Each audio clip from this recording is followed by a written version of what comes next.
What's up, you guys? My name is Sakina Marie and welcome back to the channel. So today what I'm going to be doing for you all is I am going to be showing you guys how I budget. This is not a video about a certain type of budget, like, you know, the snowball effect, paying off your balances from highest interest to lowest interest or lowest interest to highest interest. It's not anything specific. This is just how I budget and how I plan to pay off my debts and loans while still paying my monthly bills and, you know, having those monthly expenses that I have to account for. So I went ahead and I wrote up some steps that I take personally to go ahead and get this budget on a roll. Now, if you don't watch, actually, I'm going to use this. Now, if you don't watch my videos already, I've already started a segment about my budget, so I I do go over what my monthly budget is, how much I have to spend. I divvy out my cash envelope balances. So if you guys are interested in that after this video, hopefully this video is helpful. Go ahead and click on my October budget. I'll go ahead and link it down below, and also my November budget. Alright, you guys, let's go ahead and get into these steps. And I want you guys to do this with me. So I want you to get out blank pieces of paper, because I'm literally going to go over all the steps that I take to budget. So go ahead and get out blank sheets of paper. So step one is to, it says write down all of your debts, your loans, your credit card payments, everything, etc. Write the name and the total amount that you have for that bill. So not just your minimum balance, your total debt amount. Write them out, put them in order from lowest to highest, and then tally and total them all up. So first we have, let's just write debts right here. We have our Tires Plus credit card, which that is $174.05. Next we have collections, which is $252.65. Next we have Affinity Plus credit card, which is $604.10. Next we have my first loan that's in my mom's name. I have two loans in her name. That one is $1,688.77. These are part of my school loans. Next we have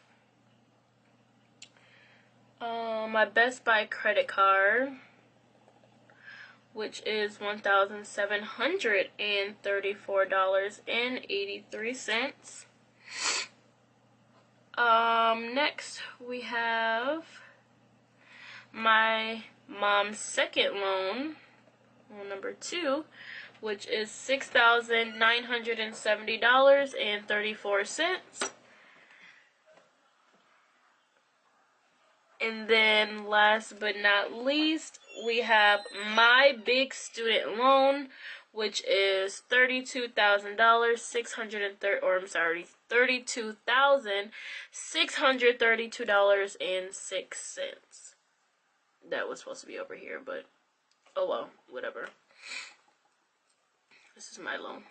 Okay, so I have all of my debts. So let's go ahead and get the total of all of these.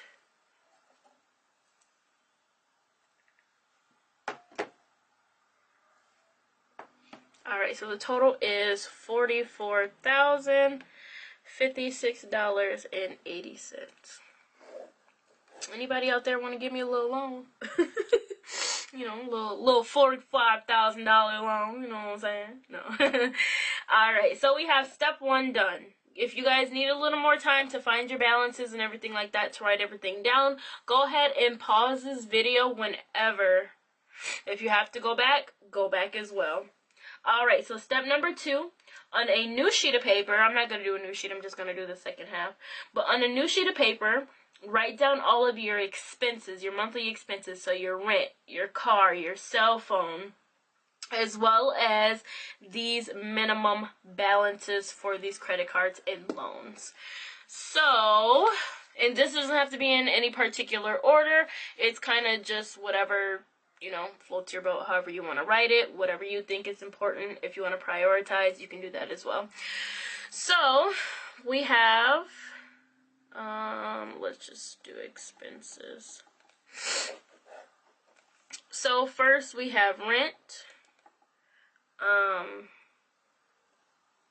which is $250 a month. We have cell phone, which is $84.50. Car insurance, which is $120.29. And then, if you guys do not follow me already, some of you may know that I am moving to California in a few months. So I do prioritize that as well as one of my monthly expenses. So $600 per month. And now we're going to write out our minimum balance. So I'm just going to go in this order that is up there already. So for Tires Plus, minimum balance is $20. Collections, everyone knows is not really a minimum balance for collections. It's just kind of however much you have to pay. Affinity Plus credit card, that's another $20.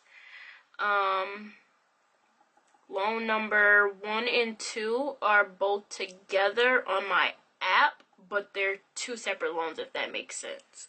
So they're consolidated, but it's two separate loans. So with them together, they are $70.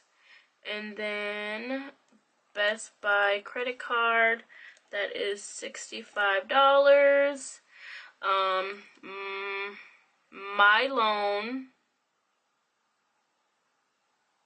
so I'm just gonna call that loan number 3. And if you guys can see from here, loan number 2 and number 1 are both right there. So my loan is $80. So let's go ahead and total that all up. Total. So all this together. So that's $1,309.79. Okay. So I guess right here, instead of the date, we can go ahead and write my monthly paycheck, $2,400 plus. I do other side gigs. So for my other side gigs, I do brand ambassador work, and I do like the Amazon Flex or DoorDash. And so per month for November and December, I've already kind of made my schedule of how much I want to make. So for November, I guess I'll just be doing this, counting November. For November, I'm gonna make an extra $380.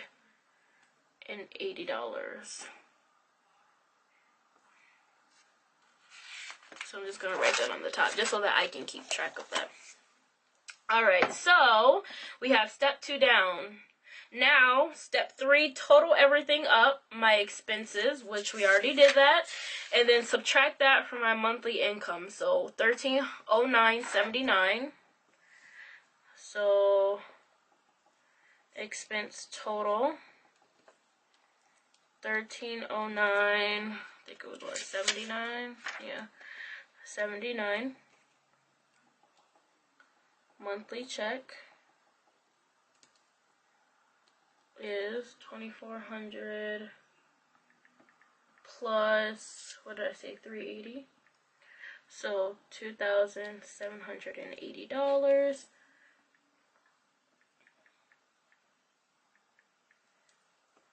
$1,470.21. So this is how much money I have left over after I have paid my expenses.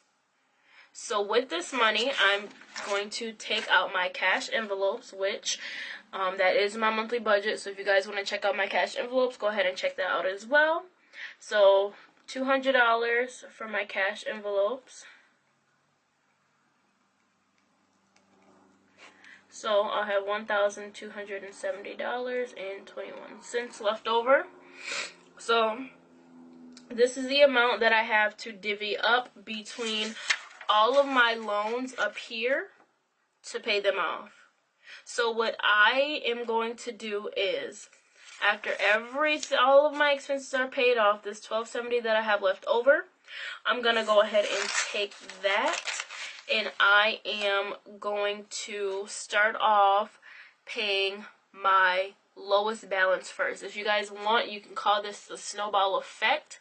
I use this to some degree. For the sake of this video, I am going to use it because it makes the most sense. But I don't always use it. That's why in the beginning of this video I said this is not any type of specific video, because I don't always use the snowball effect. But for the sake of this video, I am going to use it because it is the easiest. So I'm going to take that amount, the $1,270, and I am going to go ahead and put it towards however many bills that I can put it towards for the month of November. So I should be able to take that $1,270 minus $174.05 minus $252.65 minus $604.10. I have $239.02 left over that I will put into my loan number 1 budget for this month. And then come next month, these 3 will be paid off. I'll just have these to pay. So next month, I'll take that extra $1,270 that I have left over, and I will put it towards, or however much. Next month, I'm going to do a little more. I'm going to work a little more for my side hustle jobs, so I have more than this $27.80. So I have a little more than that amount. But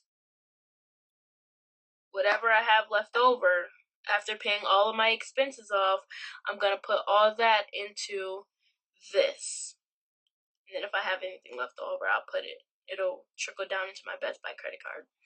But that is all. That is how I budget. That is how I plan to pay off all of my budgets. I really want to have most of this stuff paid off by the end of this year. So by the end of 2018, I plan to have this paid off, this paid off, this paid off, this paid off, and this paid down to like $1,000. And then next year, starting January, I'll focus on having this paid off, and this will eventually get paid off. Eventually it will get paid off, but probably not within some years. But, that's okay. We're on the right track. We're getting things done. That's what I love to see. I love to see myself progressing. That's all that matters. Now, okay, going into the next thing, like I said, if you want to see my cash envelopes, you definitely can. But I already subtracted my cash envelopes out. I recommend you guys going to my other budget videos to see what I put in my cash envelopes, so that you can do the same. You could subtract. It doesn't necessarily have to be $200. It literally is how much you want to set aside for your groceries or your gas or your toiletries. There's a few other things on there that I consider into my cash envelopes. Can't think of them right now, but those are just some options for you. So set aside your money for your cash envelopes. You have your amount left over. If you don't, some people don't even have as many bills as me.